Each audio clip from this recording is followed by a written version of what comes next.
Hello everyone, मैं हूँ Bharti. Welcome to my channel. So I hope कि आप सब लोग अच्छे होंगे, अच्छी स्टोरीज जो है वो सुन रहे होंगे और मुझे बता रहे होंगे। तो आज इस वीडियो में आप लोगों के साथ पॉकेट एफएम की एक नॉवल का जो रिव्यू है वो शेयर करने वाली हूँ। बात की जिस नॉवल की, इसे मैंने पिक किया है ट्रेंडिंग नॉवेल्स की लिस्ट से।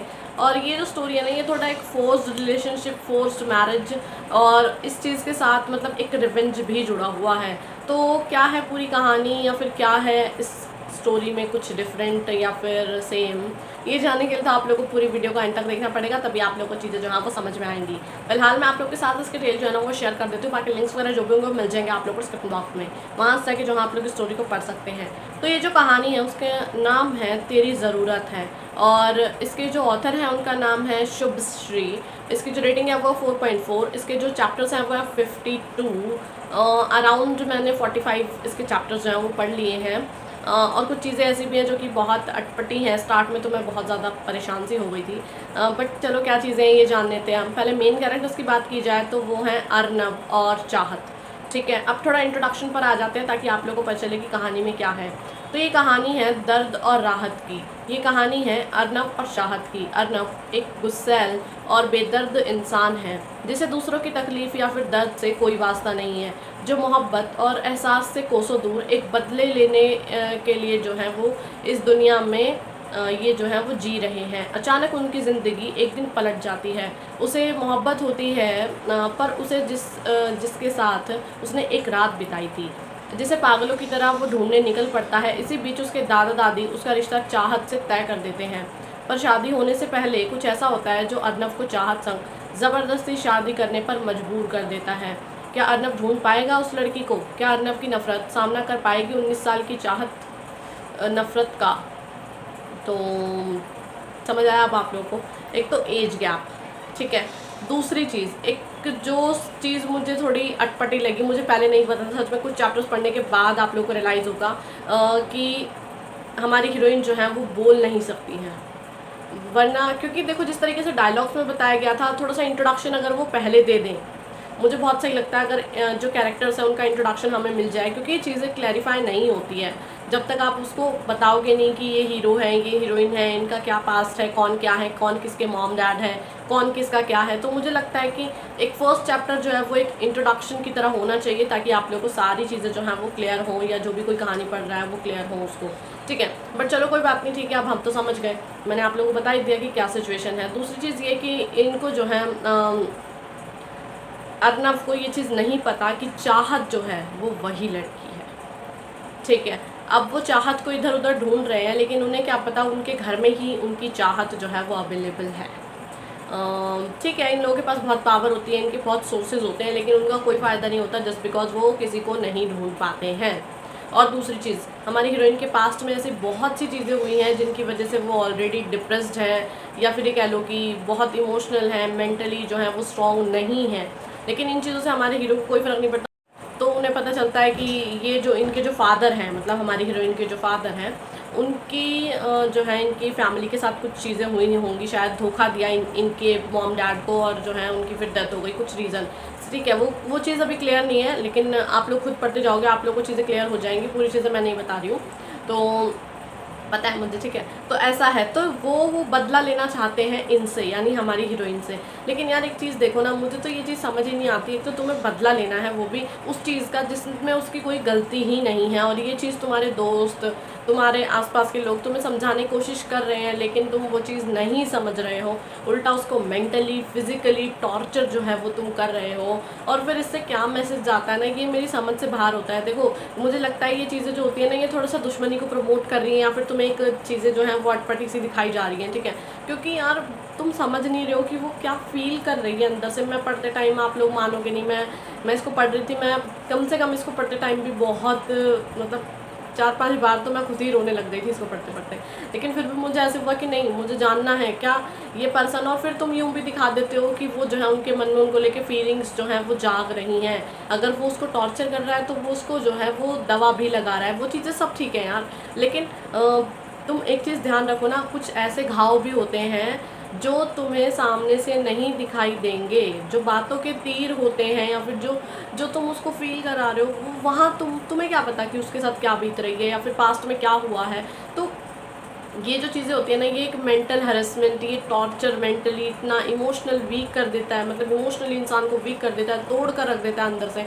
बट ठीक है, क्या किया जा सकता है। वो शादी करते हैं उनसे ज़बरदस्ती। देखो उनके दादा दादी की बात की जाए तो जो है उनको ये चीज़ें नहीं पता हैं, वो अभी यहाँ अवेलेबल नहीं है, वरना वो हमारी हीरोइन के साथ ऑब्वियसली ये चीज़ें जो हैं वो नहीं होने देते।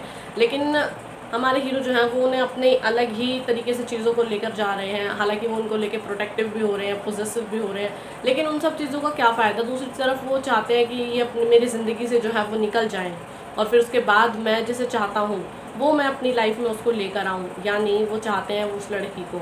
लेकिन क्या हुआ था बेसिकली उस रात को, या फिर क्या चीज़ें थी, वो भी जो है उन्हें नहीं पता।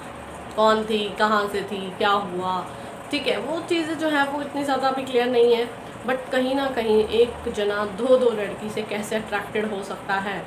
और दूसरी चीज़, एक बहुत बड़ा सवाल है मेरा, आप बोल रहे हो वो उसे बहुत ज़्यादा पसंद करता है, मैं मानती हूँ ये चीज़ें हैं, लेकिन दूसरी तरफ अगर वो किसी को शादी करके उसे टॉर्चर भी कर रहा है तो वो किस मतलब, तो क्या अगर वो किसी और से प्यार कर रहा होगा तो वो किसी और के साथ जो है वो एक फिजिकल रिलेशनशिप में इन्वॉल्व जो है वो होगा, मेरे हिसाब से तो नहीं होना चाहिए, राइट। तो वो बोल रहे हो कि कहीं ना कहीं मुझे इसको देख के याद भी आ रही है, तो वो क्या चीज़ें हो रही हैं यार। तुम एक लड़की के साथ लॉयल नहीं रह पा रहे हो, मैं मानती हूँ तुम्हें नहीं पता क्या होगा उस टाइम पे या कौन थी तुम्हारे साथ, लेकिन फिर भी तुम यूँ बोल रहे हो ना वो मेरी जान है, मैं उसको अपनी लाइफ में लाना चाहता हूँ, तो तुम दूसरी लड़की की ज़िंदगी जो है वो क्यों ख़राब कर रहे हो। ये मेरा एक बहुत बड़ा सवाल था। अगर आप लोगों के पास इसका जवाब है तो मुझे कमेंट करके ज़रूर बता दीजिएगा, ठीक है। और दूसरी चीज़, ये सब चीज़ें छोड़ भी दो तो देखा जाए तो ये इमोशनल लोगों के लिए बिल्कुल भी नहीं है ये स्टोरी, सच में मैं बता रही हूँ, बिल्कुल भी मत पढ़ना अगर आप लोग इमोशनल है तो ठीक है। तो क्या है, ये सारी चीज़ें हमारे हीरो के सामने आएंगी जब उन्हें पता चलेगा कि हमारी हीरोइन के साथ ये प्रॉब्लम्स हैं, या फिर उनके साथ पास्ट में कैसा सलूक किया गया है। खुद उनके पेरेंट्स उन्हें जो है वो किसी ऐसे इंसान के साथ उनकी शादी करा देना चाहते थे, पैसों के लिए वो अपनी बेटी को बेचने को तैयार थे। तो बहुत सी चीज़ें हैं यार, बहुत सी चीज़ें जिन पर से अभी पर्दा उठेगा। ये चीज़ें हमें पता है लेकिन हमारे हीरो को नहीं पता है। और तो और वो जिस चीज़ का बदला ले रहे हैं, वो क्यों उनसे बदला ले रहे हैं, फिर यूँ भी बोलते हैं ये तो चुपचाप जो है वो बर्दाश्त कर रही है। क्या तुम्हें उसकी चुप्पी जो है वो खलती नहीं है?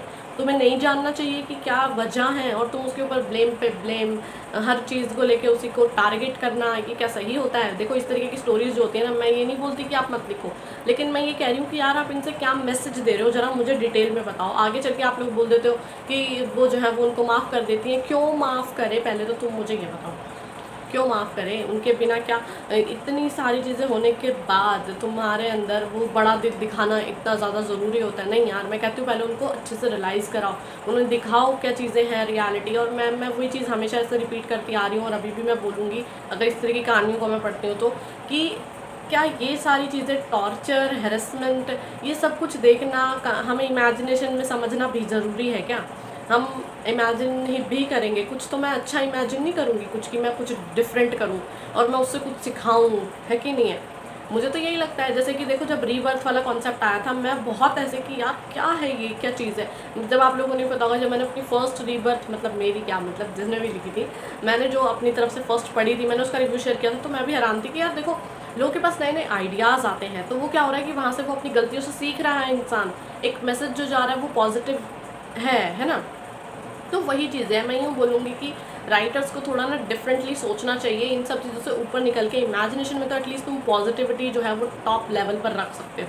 मैं ये नहीं कह रही नेगेटिविटी का होना जो है वो बिल्कुल ज़रूरी नहीं है, उसका बहुत ज़रूरी है होना, लेकिन उसके साथ साथ तुम ये देखो कि किस तरीके से तुम उसको भी ऐसे दिखाओ कि हाँ हमें यूँ लगे कि बैलेंस है और ये चीज़ गलत है, तो इसको हम सही किस तरीके से कर रहे हैं या क्या चीज़ें हो रही हैं। देखो यार ये मैं ना ये इतना ज़्यादा लड़कियों को छुई मुई टॉर्चर इतना बर्दाश्त करते हुए देख देख करना, मुझे नहीं लगता कि हम इससे कुछ सीख रहे हैं। हमारी सोसाइटी को भी चेंज होने की ज़रूरत है, हमारे माइंड से थॉट्स को चेंज होने की ज़रूरत है। तो प्लीज़ ऐसी चीज़ें दिखाओ जो आप लोगों को सीख दे, लाइक उसका सेल्फ इंडिपेंडेंट होना, सेल्फ रिस्पेक्ट के लिए खड़ा होना, बहुत सी चीज़ें हैं, ठीक है। तो वो चीज़ें दिखाओ ताकि कुछ अच्छा हमें भी सीखने को मिले, कुछ हमें भी पढ़ने को मिले डिफरेंट। और ज़्यादातर कोशिश करो यार, देखो कि सीरियसनेस तो बहुत चीज़ों को देख के वैसे भी आ जाती है, एक ये जो स्माइल होती है ना, ये बरकरार रखना ना बहुत मुश्किल होता है। इस तरीके की कहानियाँ लिखो जो एक बड़ी सी मुस्कुराहट ला दे चेहरे पर, फिर और क्या चाहिए है। तो चलो इससे ज़्यादा तो मैं इस कहानी के बारे में क्या ही बोलूँ, क्योंकि आप लोग खुद ही समझ गए होंगे कि इसमें आप लोगों को क्या क्या देखने को मिल रहा है। टॉर्चर वगैरह बहुत है और इमोशनली तो मैं बहुत हर्ट हो चुकी थी। पर चलो ठीक है, कोई बात नहीं। अब जो है सो है, आगे चल के क्या चीज़ें सही होती हैं, किस तरीके से कौन किसके लिए स्टैंड लेता है, रिवेंज होता है, ड्रामा देखने को मिलेगा। और क्या है, फोर्स रिलेशनशिप है तो मैं और क्या ही उम्मीद करूँ किसी से, है ना। लेकिन ये कह लो कि हाँ कुछ तो है ऐसा, मतलब कि इनके फ्रेंड्स जो हैं वो इनको लेके इनके खिलाफ है कि तुम जो चीज़ें कर रहे हो वो गलत है, जो कि एक बहुत सही है। वरना कई बार क्या होता है ना कि वो भी यूँ सोच रहे होते हैं यार ठीक है अब जो हो रहा है सो हो रहा है, लेकिन यहाँ किसी के अंदर गट्स हैं ये कहने के कि तुम गलत कर रहे हो, ठीक है, वो चीज़ एक बेस्ट होती है। बाकी चलो ठीक है, अब मैं इससे ज़्यादा और कुछ नहीं कह रही, आप लोग खुद पढ़ लेना। अगर आप लोग को पढ़ना है तो डेफिनेटली लिंक मिल जाएगा डिस्क्रिप्शन बॉक्स में, और अपने ओपिनियंस मेरे साथ कमेंट बॉक्स में ज़रूर शेयर करना भूलना मत। ओके, तो आई होप ये वीडियो जो है आप लोग को पसंद आएगी, मेरा रिव्यू आप लोग को पसंद आएगा। तो अगर आप लोग को मेरी वीडियो पसंद आती है तो वीडियो को लाइक करना, चैनल को सब्सक्राइब करना बिल्कुल भी ना भूलिएगा। और अगर आप लोग चाहते हैं आप किसी फेवरेट स्टोरी नॉवल बुक या फिर आपका मैं रिव्यू शेयर करूँ तो आप लोग मुझे कमेंट करके बता सकते हैं, जितनी जल्दी हो सकेगा मैं वीडियो लेकर हाजिर हो जाऊँगी। और अगर आप लोग इस स्टोरी को पढ़ते हैं तो एक चीज़ का ध्यान ज़रूर रखिएगा कि ये इमोशनल लोगों के लिए बिल्कुल नहीं है। दूसरी चीज़ ये कि इसको इमेजिनेशन तक रखना है, कुछ पॉजिटिव होता है रिलेटेड मैच कर सकते हैं। तो बाकी जब तक नेक्स्ट वीडियो आती है तब तक के लिए बाय एंड टेक केयर।